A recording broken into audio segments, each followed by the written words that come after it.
In this episode of Papal Profiles, we look at Damasus I, who was the first to use the title of Pope during his reign from 366 to 84.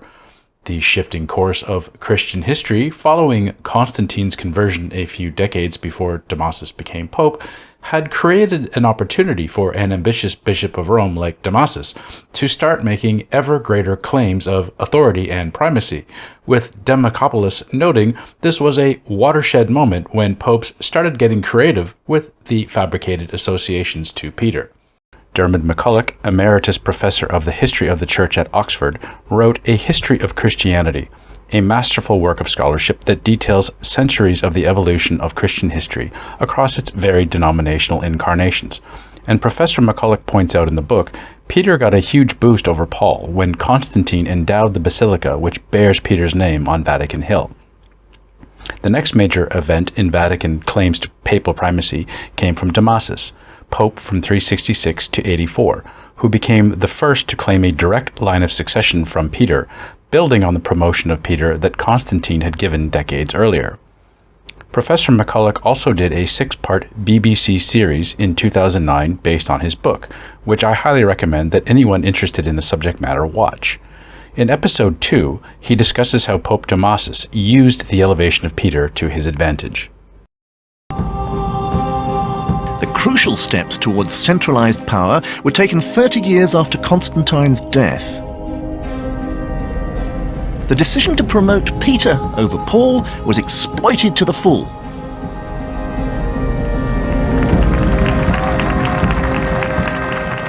That laid foundations for the later papacy.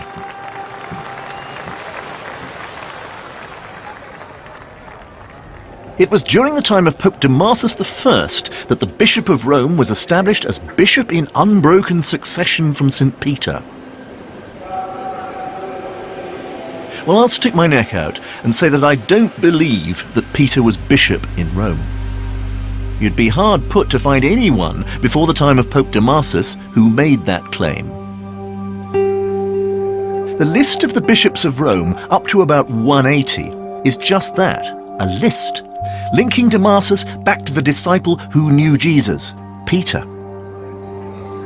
You might say that Paul was now surplus to requirements.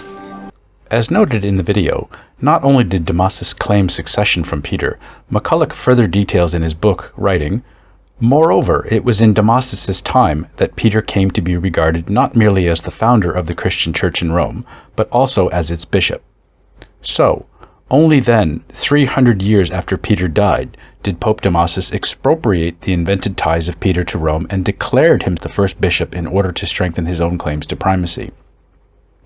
It was following events that transpired at the Second Ecumenical Council, the one held in Constantinople in 381, that Damasus declared Peter was the first bishop of Rome. What provoked Damasus was the elevation of the Metropolitan of Constantinople above Antioch and Alexandria, second only to Rome in prerogative of honor, not in authority. While only 5 Latin bishops had attended Nicaea, there were none at Constantinople. Whether they were not invited or chose not to attend is a matter of speculation. History professor Frederick J. Baumgartner writes that Damasus encouraged the emperor to name the bishop of Rome Bishop of Bishops, with jurisdiction over the whole church, and that the eastern bishops called the Council of Constantinople specifically to refute the increasing claims of primacy coming from Damasus. Freeman notes that the elevation of the Bishop of Constantinople so infuriated Pope Damasus that he retaliated by claiming their primacy rested on their succession from Peter.